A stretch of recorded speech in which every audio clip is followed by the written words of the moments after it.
CID को phone करता हूँ। हाँ Madan ji. Hello hello Madan ji, hello Madan ji, क्या हो गया?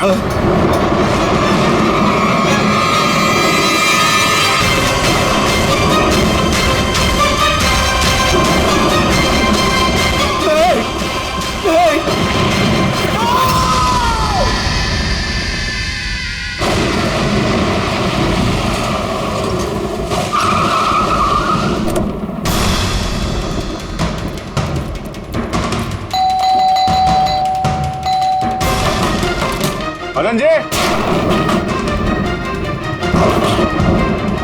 मदन जी, मदन जी,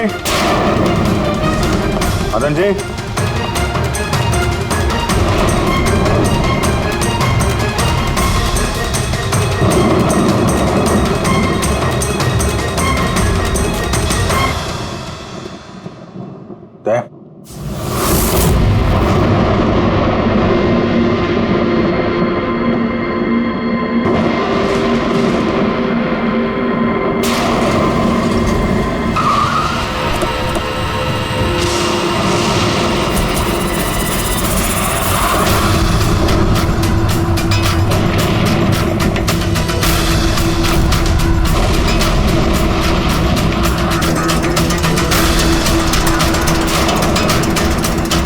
मदन जी,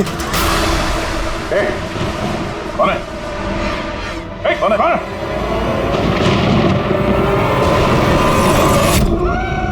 ये क्या?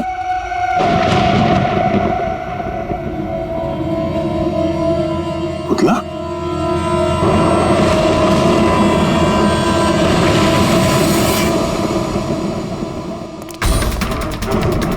अभिजीत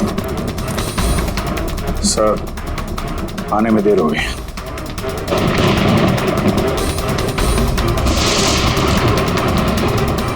माय गॉड,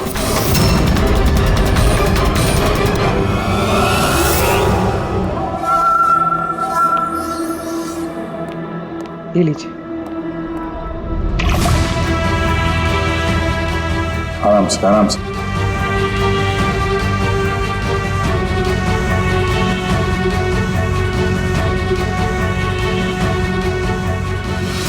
मदन जी, आप ठीक तो है ना? क्यों? क्या हुआ आपको? कोई है? हाँ? मेरी जान लेना चाहता है। कौन? हर वक्त मेरे आसपास ही रहते हैं, मुझे कभी अकेला नहीं छोड़ते। शायद इस वक्त भी मुझे देख रहे, सुन रहे। देखिए मदन जी, घबराइए मत, आपको कुछ नहीं होगा, हम लोग हैं ना। मदन जी, आप किसकी बात कर रहे हैं? कौन कौन आपके पीछे पड़ा हुआ है? पुतले कठपुतली है। कठपुतली है? हाँ, नहीं मतलब वो टाइप की नहीं, मतलब जो बेजान हो, किसी के इशारे पे नाचे। ये कठपुतलियाँ बातें करती, मदन जी, बोलती, खुद चलती फिरती।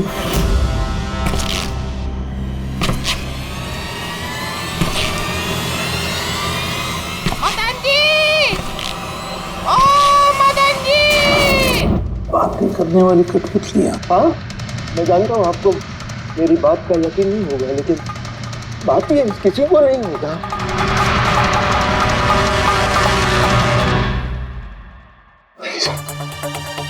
आपने से कठपुतलियों के बारे में सुना है? नहीं। जानते हैं कुछ दिन पहले मेरे साथ क्या हुआ था? उस दिन मेरा बर्थडे था, घर की बेल बजी, मुझे लगा मेरे दोस्त मुझे मिलने आए हैं।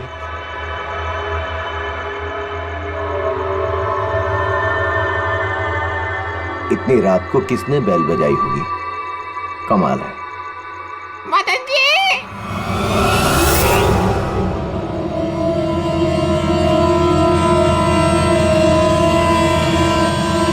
कौन?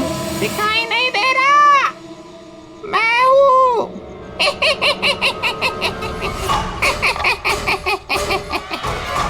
मैं ही हूँ। इतना हैरान होने की जरूरत नहीं। पता है यहाँ मैं क्यों आया हूँ? क्यों? तुम्हारी जान लेने। क्या? हाँ, तुझे जान से मारने। रवि, कविता, जल्दी यहाँ आओ। क्या हुआ भाई साहब? ये पुतला, ये इसने मुझे कहा कि ये मेरी जान ले लेगा। क्या? हाँ भाई साहब, ये बेजान पुतला है। हाँ, वही तो ये आपकी जान कैसे लेगा? भाई साहब, आप हमारे साथ मजाक कर रहे हैं क्या? हाँ, नहीं, कैसी बात कर रहे हो तुम रवि? है, मैं ऐसा बेहुदा मजाक क्यों करूंगा तुम लोग, और वो भी आज के दिन? अरे मैंने खुद सुना, इसने मुझे कहा कि वो जान ले लेगा। एक मिनट, मैं देखता हूँ। संभाल ला रवि। ये शांत।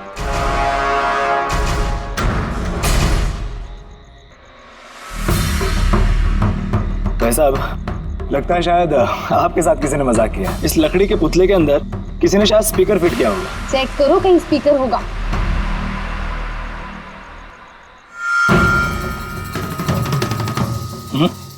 नहीं, इसमें तो कुछ भी नहीं है।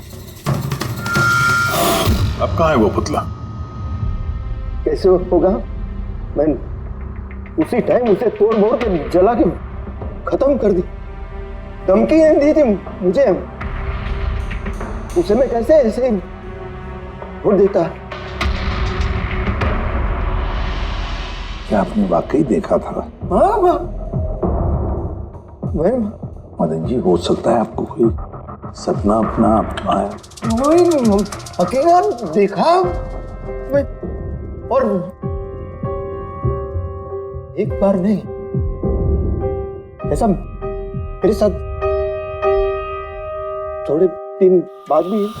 मुझे लगता है कि मदन जी को मारने का सबसे अच्छा तरीका ये है कि उनके सीने में चाकू घोंप दिया जाए। उससे तो पूरा फर्श खून से गंदा हो जाएगा। सबसे बेस्ट तरीका है मदन जी को जहर दिया जाए। एक काम करते हैं, क्यों ना उनका गला ही दबा दिया जाए?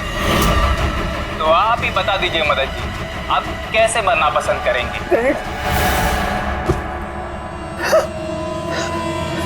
मदन जी,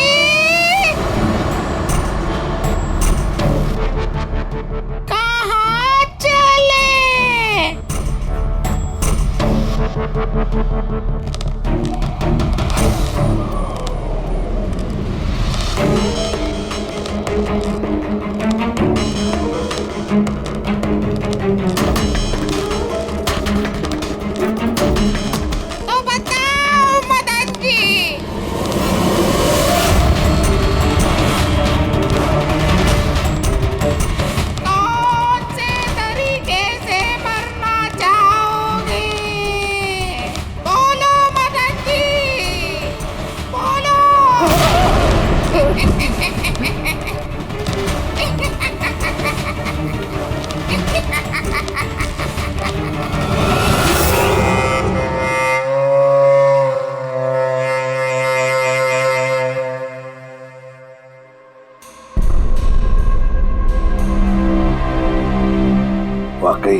मदन जी की जान को वाकई खतरा था। सही कह रहे थे, कोई वहम नहीं था। सर मतलब ये मदन जी का खून इस कठपुतली ने किया? क्या बकवास कर रहे हो यार, कठपुतली खून थोड़ी ना कर सकती है। तो फिर खून किसने किया होगा? उसी ने फ्रेडी, उसी ने जो कठपुतली का खेल खेलना जानता है। तो जब हम लोग यहाँ पर आए तब कठपुतली के हाथ में ये चाकू था।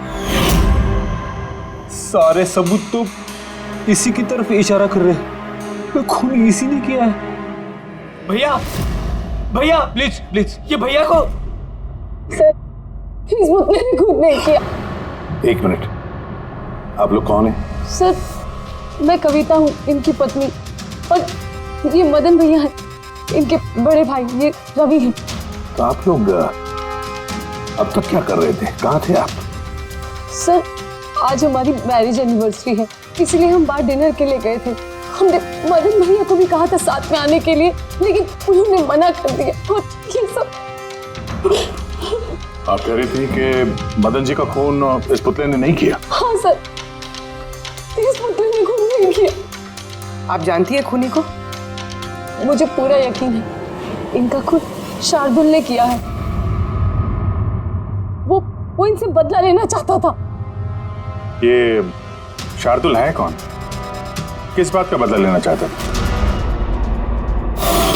शार्दुल एक पेंटाकोलिस्ट और वॉइस ओवर आर्टिस्ट था।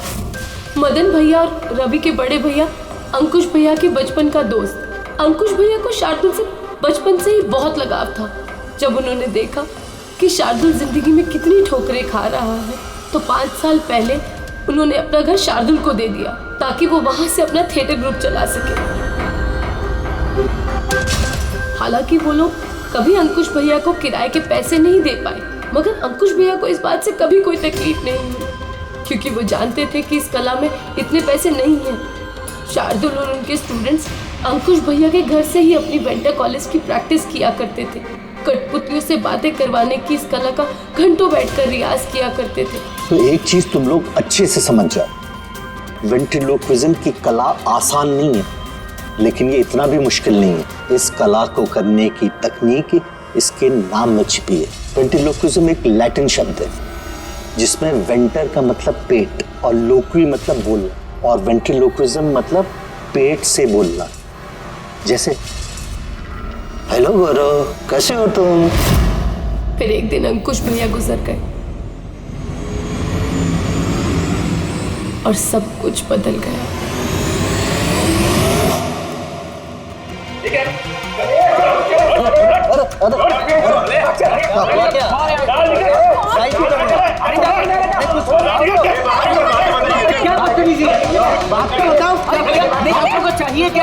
रवि, मदन, इधर क्या हो रहा है? क्या हो रहा है? ये जो इतने वक्त से तुम्हारी मुफ्तखोरी चल रही थी ना, आज से बंद हो रही। हमने यहाँ कोई धर्मशाला नहीं खोल रखी। लेकिन मदन, अंकुश ने तो कहा था। कौन अंकुश? जो मर गया वो जिंदा नहीं है, दुनिया में नहीं है। आज तक उसके तरीके से चलता था, अब मैं हूँ, मेरे तरीके से चलेगा। सुना तुमने? चलो जगह खाली करो। रवि, समझा अपने भाई को। वो क्या समझाएगा मुझे? मैं समझता हूँ ना सब कुछ। और अगर यहाँ रहना ही है तो किराया देना पड़ेगा। किराया? हाँ किराया। कितना किराया देना होगा? मैं 4 लाख। 4 लाख? मगर 4 लाख तो हमारे पास नहीं है। नहीं है तो खाली करो, वरना पुलिस को बुला के तुम सबको जेल में भिजवा दूंगा। वहां पर रहने का कोई किराया भी नहीं देना पड़ेगा। मदन, हमें कुछ मोहलत दो। हम इतनी जल्दी कहाँ जाएंगे? मोहलत कुछ नहीं मिलेगी। बहुत सुन लिया मैंने, बहुत देख लिया तुम लोग का तमाशा। निकलो निकलो यहाँ से। अरे एक मिनट, जब तक आज तक का तुम किराया मुझे नहीं देते, ये जो सामान तुम्हारा पड़ा है ना, और ये क्या है, कठपुतलियां, वो सब मेरे कब्जे में रहेगी। अगर तुम ये भी हमसे छीन लोगे तो हम तुम्हारा किराया कैसे चुकाएंगे? वो मैं नहीं जानता। सर ऐसा मत कीजिए सर, हम आपके सारे पैसे चुका देंगे सर, प्लीज। सर आपको ये सब बेजान कठपुतलियां लगती हैं, मगर हमारी जिंदगी बसी है इन सब में। ए भाई ट्रेजेडी किंग, ये सब तुम्हारा मेलोड्रामा है ना, मेरे अंकुश भाई के पास चलता है, मेरे सामने नहीं। और ये क्या ये 4 लाख रुपया कमा के देगी ये कठपुतलियां? अरे 4 लाख क्या, 4,400 रुपये भी कमा के नहीं दे सकती है। जानते हो क्यों? क्योंकि ये कला खत्म हो चुकी है, जीरो। ये तुम्हारे गुरु है ना कौन, शार्दुल, उसकी तरह किसी काम की नहीं है, लूजर है लूजर ये। चले निकल निकल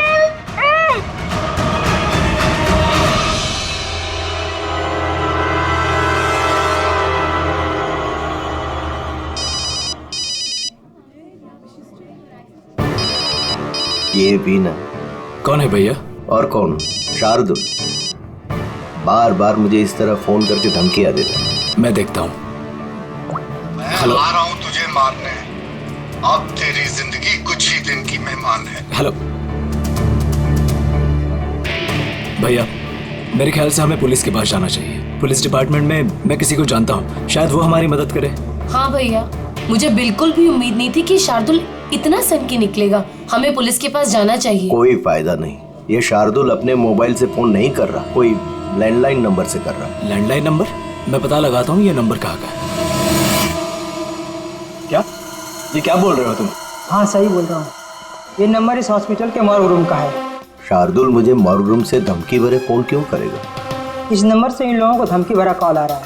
कल रात को भी आया, आज सुबह भी, लगातार 3 दिनों से आ रहा है। कौन कर रहा है ये कॉल?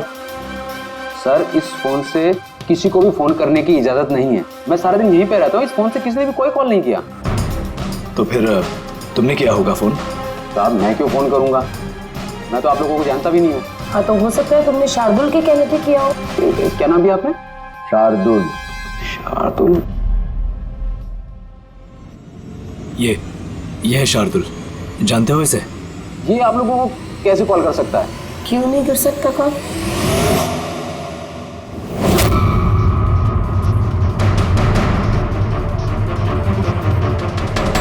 ये कैसे हो गया? शार्दुल 3 दिन पहले इनकी मौत हो चुकी है, तो फिर ये फोन कैसे कर सकते हैं? पर इनकी मौत हुई कैसे? इन्होंने शराब पी रखी थी, एक कार इनको उड़ा के चली गई, मौके पे इनकी मौत हो गई। अगर ये यहाँ मरा पड़ा है तो मुझे धमकी भरे फोन कौन करता था?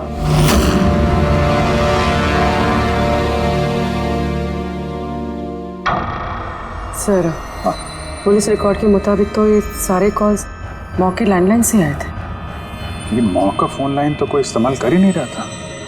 ये सब कैसे? पूर्वी, अच्छी तरह से चेक करो, देखो चक्कर क्या है, मामला गड़बड़ है।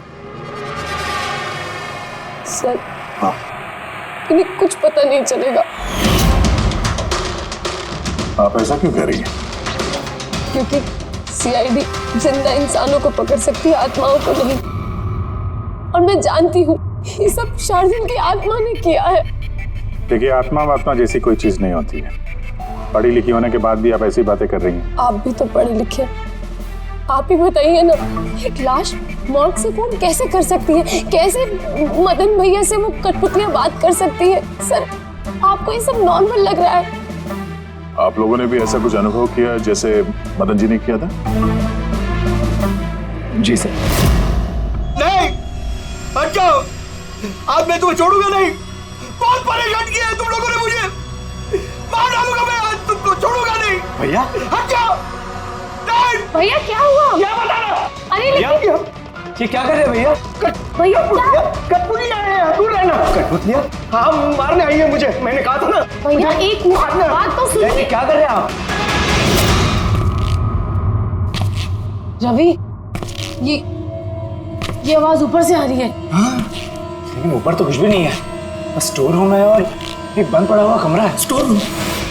हाँ, उस स्टोर रूम में तो मैंने सारी कठपुतलियां बड़े से बक्से में ताला लगा के बंद करके रखी है। कठपुतलियां? क्या वो सारी बाहर आ गई? कैसे? क्या?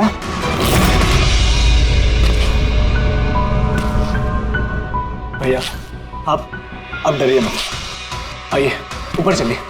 रवि, लेकिन चलिए आराम से, संभल के।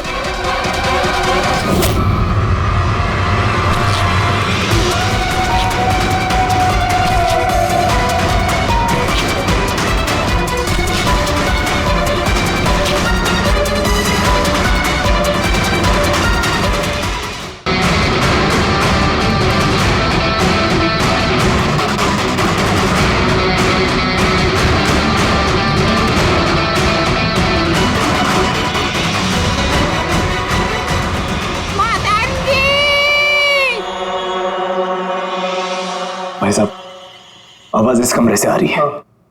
आइए।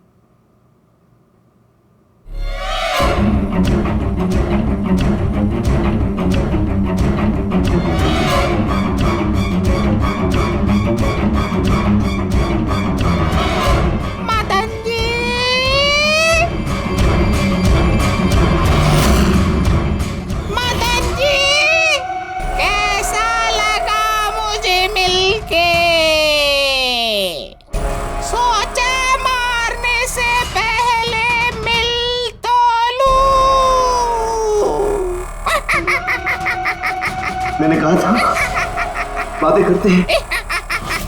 सर, मदन भाई साहब ने सभी कठपुतलियों को बक्से में बंद करके रखा था, लेकिन पता नहीं ये कठपुतलियां कहां से बाहर आ रही हैं। हमें वो बक्सा भी देखना है और वो कमरा भी जहाँ पर लोगों ने वो कठपुतली देखी थी। कहाँ है सर? दोनों कमरे ऊपर ही है सर। चलिए दिखाइए। आइए सर।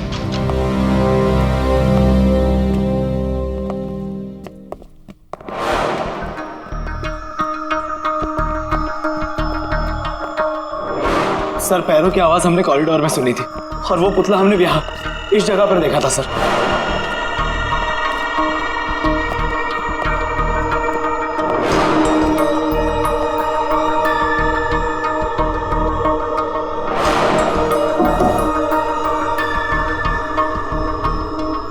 ये कमरा एकदम खाली क्यों है? सर, मैंने सोचा था कि यहाँ पर ट्रेडमिल और बाइसिकल रखूंगा और थोड़ी एक्सरसाइज करूंगा, पर कभी टाइम ही नहीं मिला।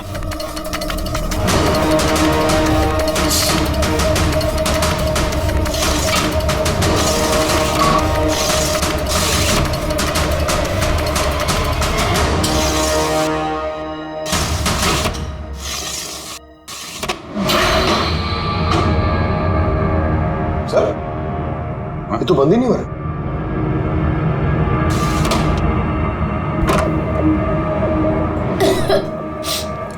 आइए सर। सर, यही वो पेटियां हैं जिनमें कठपुतलियां बंद थी। इसे लाइट ऑन करना। जी।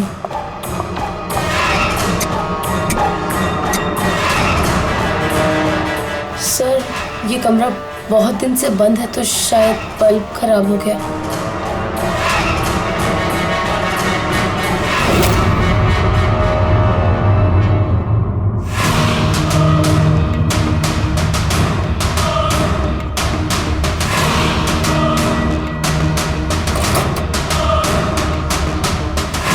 सर, सारे पेटियों पे ताला लगा है।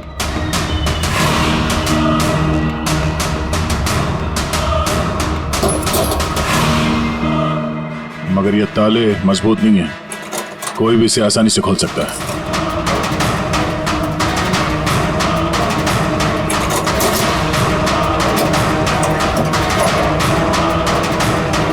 इतने सारे पुतले,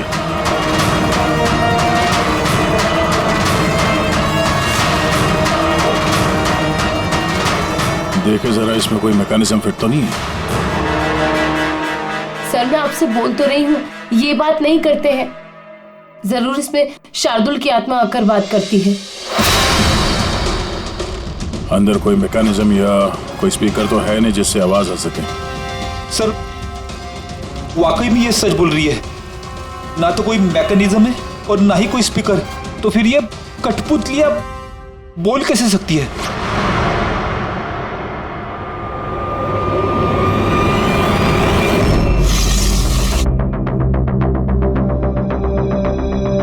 लॉक खराब है? लॉक खराब है सर। यहाँ से तो कोई भी आसानी से अंदर आ सकता है। सीढ़ी वीढ़ी लगाए या बाइक वाइक लगाए तो भी आसानी से ऊपर आ सकता है। और जो भी कोई आसानी से इस कमरे में आ सकता है वो बक्से में बंद पड़े कठपुतलियों को उठाकर बाहर ले जाकर कहीं भी रख सकता है, जैसे यहाँ रखा था तुम लोगों को डराने के लिए। सर, मतलब कोई आत्मा नहीं है? अरे छोड़ो, आत्मा कभी होती ही नहीं है। ये तो वही हो सकता है जिस घर का चप्पा चप्पा जानता है, चप्पा चप्पा जानता है। और तो और कठपुतलियों के बारे में भी अच्छी मालूमात रखता है। और ये हो सकते हैं शार्दुल के स्टूडेंट्स पता लगाना पड़ेगा ये शार्दुल की स्टूडेंट्स इस वक्त है कहां और कर क्या रहे हैं। हाय, मेरा नाम है फ्रीडा। मेरा नाम दीपेश। मेरा नाम है तरल। और मेरा नाम है लोचन।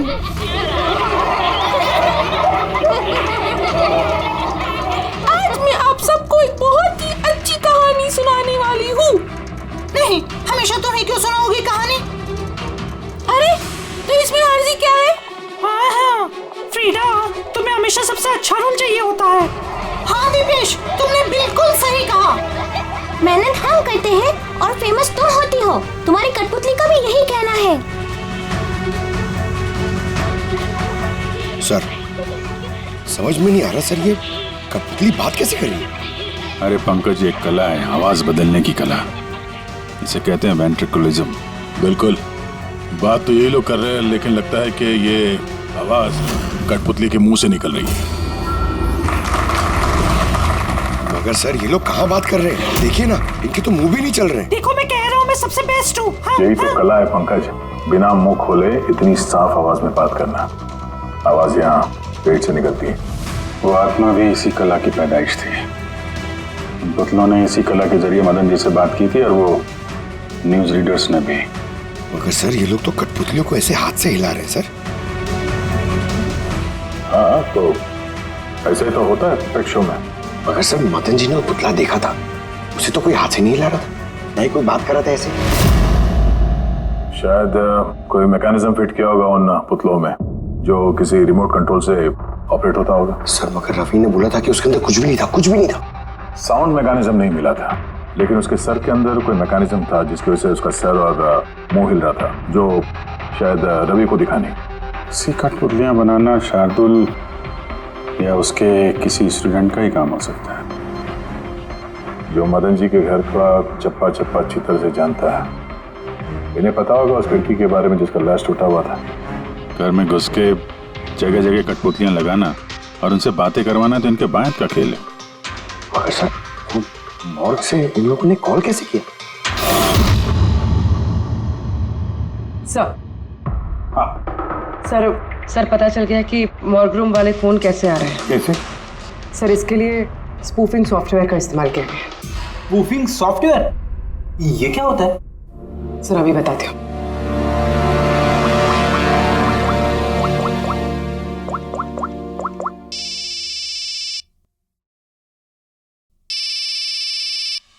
अरे यार, मेरी वाइफ को भी अभी फोन करना था।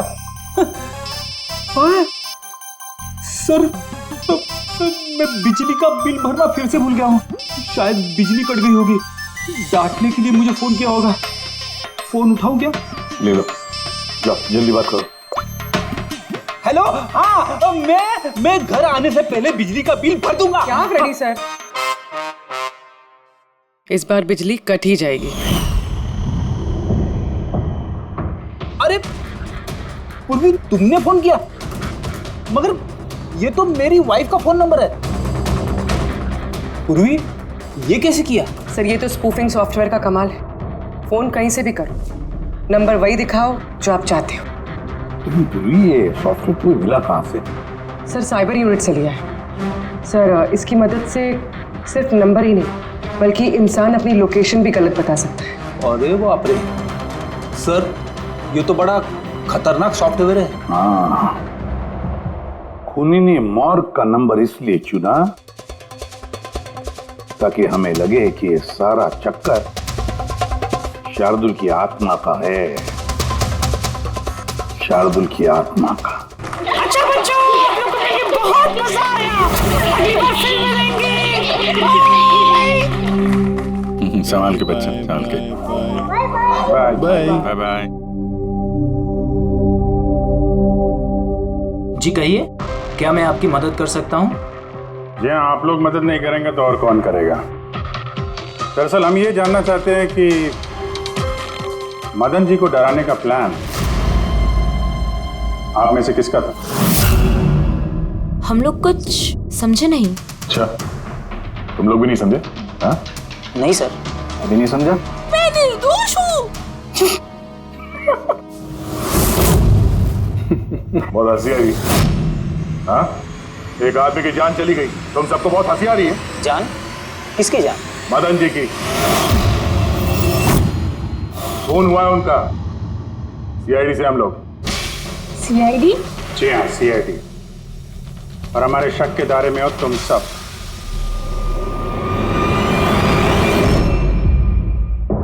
कल तुम लोग कहाँ थे? मैं कल अपने दोस्त सलोनी के घर पे था सर। आप उसके घर वालों से पूछ सकते हैं। और तुम कहाँ थे?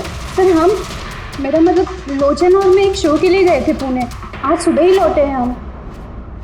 पुणे? कैसे गए थे पुणे? रेडियो कैब से। आई हैव द इंफॉर्मेशन, आप चेक कर सकते हो। ये लीजिए। क्या हुआ? बहुत पसीने छूट रहे हैं तुमसे? हाँ?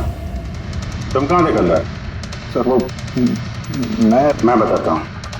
तुम कल रात मदन के घर में थे या नहीं? हाँ मैं वहाँ,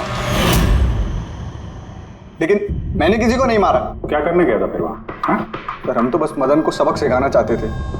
जो कुछ उसने शार्दुल सर के साथ किया वो बहुत गलत किया।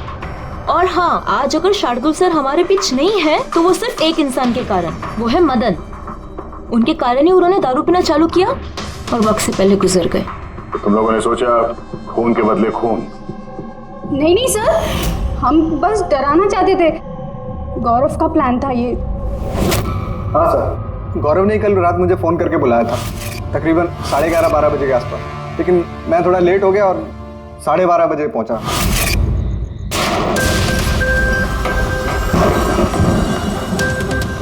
आज तो वैसे ही बहुत लेट हो गया, मार ही डालेगा गौरव मुझे। चला गया शायद अंदर, इससे इशारा कैसे करूं?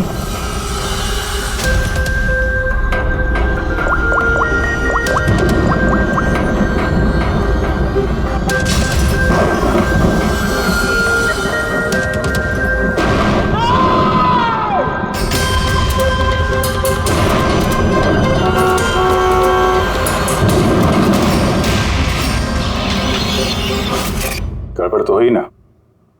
मदन जी का खून हुआ रात में। सर मेरा इस खून से कोई लेना देना नहीं है। और गौरव का? सर ये तो गौरव ही बता सकता है ना। ठीक है, बुलाओ गौरव को। कहाँ है वो? गौरव तो फिलहाल गोवा में। गोवा? गोवा किस लिए? सर ये पता नहीं। उसको बचाने की कोशिश मत करना, वरना खुद फंस जाओगे, समझे? नहीं सर, ऐसी बात नहीं है।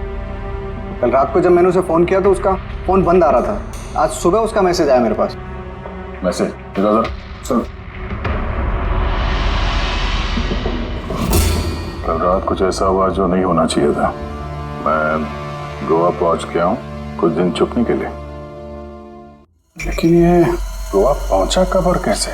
जब हम लोग क्राइम सीन पे पहुंचे तो वो वहां पे था नहीं। हाँ, अगर हम मान भी ले कि जब हम लोग वहां पर पहुंचे उससे ठीक पहले वो वहां से निकला था, तो वो गोवा कैसे पहुंच सकता है? खून हुआ रात के 1 बजे, उसके बाद हम लोग वहां पहुंचे और रात को कोई फ्लाइट तो है नहीं गोवा जाने वाली। सर अगर फ्लाइट से नहीं और बस से या फिर गाड़ी से गया हो तो? नहीं पंकज, ड्राइव करके गोवा पहुंचने में कम से कम 12 घंटे लगते हैं और ये मैसेज आया है सुबह 9 बजे। मतलब गोवा पहुंचने से पहले ही उसने मैसेज कर दिया कि वो गोवा पहुंच चुका है। पंकज जरा पता करो गौरव के मोबाइल की लास्ट लोकेशन क्या थी। नंबर देना गौरव का। ओके जी, थैंक यू। सर गौरव का आखिरी लोकेशन मदन जी का बंगलो ही था और कल रात 11:30 बजे उसका फोन बंद हुआ है। 11:30? Hello, thank you sir. Gaurav Kumar नाम का कोई भी आदमी गोवा के किसी भी फ्लाइट में नहीं था, ना आज सुबह ना कल रात को। और तो और सर ये किसी भी एयरपोर्ट के सीसीटीवी फुटेज में भी दिखाई नहीं दिया। मतलब अपना शक सही निकला, गौरव यही है उसने या फिर किसी और ने उसके फोन से ये मैसेज भेजा है कि वो गोवा गया है। लेकिन सर कोई ऐसा करेगा क्यों? वो तो अभी पता नहीं है फ्रेडी, लेकिन एक बात समझ में नहीं आ रही। गौरव जी को मदन जी को मारना था तो वो कभी भी मार सकता था। ये डराने का ड्रामा क्यों? ये चारों लोग मिलकर ये जो कठपुतली का गेम खेल रहे थे।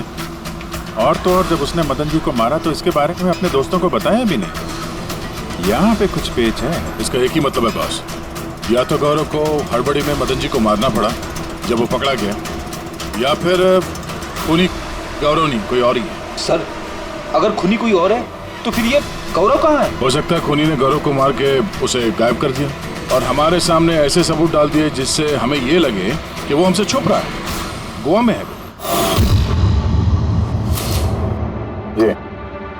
ये लॉक टूटा हुआ है। इसी खिड़की से गौरव और उसके साथी अंदर आते थे मदन जी को डराने के लिए। अगर ये गौरव कल रात यहाँ पे आया था और उसके बाद से गायब है तो हो सकता है उसके साथ जो कुछ भी हुआ यही हुआ।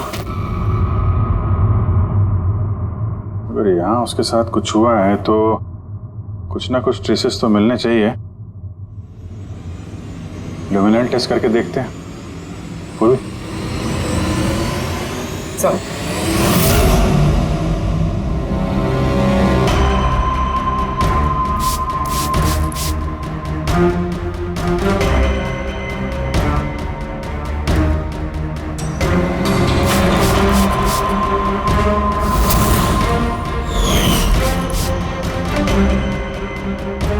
आपका शक सही था, यहाँ पर तो खून है।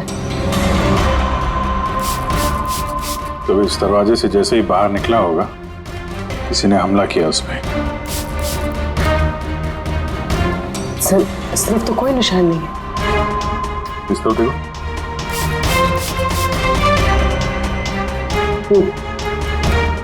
आगे देखो।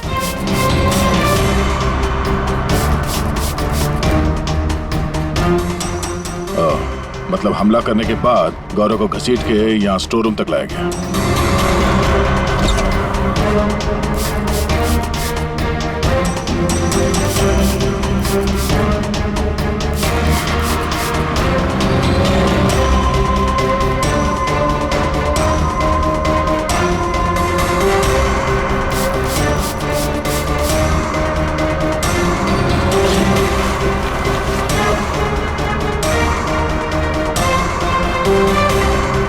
सर खून की बूंदें तो यहाँ तक है, मतलब गौरव को यहीं पर।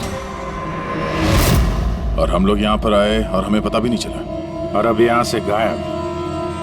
लगता है अब बॉडी को ठिकाने लगा रहे होंगे इस घर के लोग।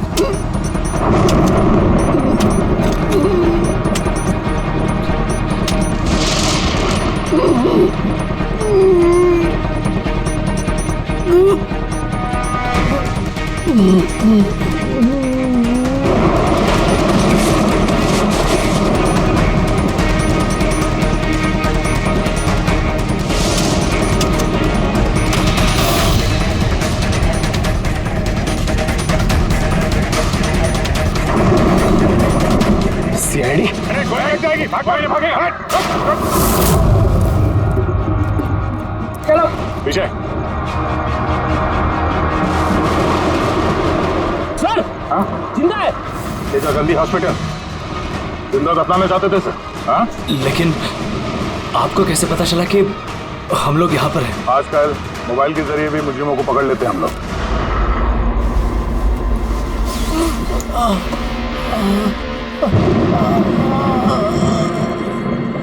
चल लेके जाओ जल्दी। आजा।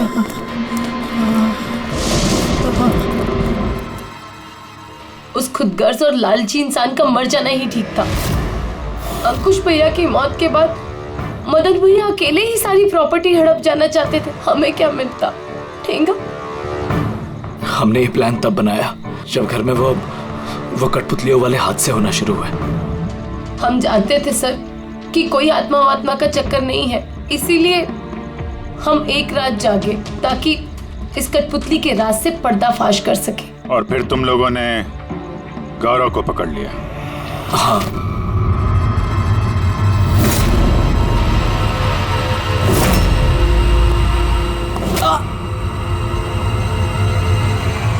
गौरव से सारा सच उगलवाने के बाद हमने सोचा कि उनके इस कठपुतलियों वाले खेल का फायदा उठाकर हम मदन भैया को मार सकते हैं। इसलिए गौरव पर हमला करके उसे बक्से में छुपा दिया और फिर मदन जी का खून करके हमें गुमराह करने की कोशिश की। ये दिखाना चाह के खून पुतले ने किया है। हाँ? हमें मालूम था कि सीआईडी कभी भी आत्मा की कहानी और कठपुतलियों के खेल पर विश्वास नहीं करेगी और आपका सीधा शक जाएगा शार्दुल के स्टूडेंट्स पर, खास करके गौरव।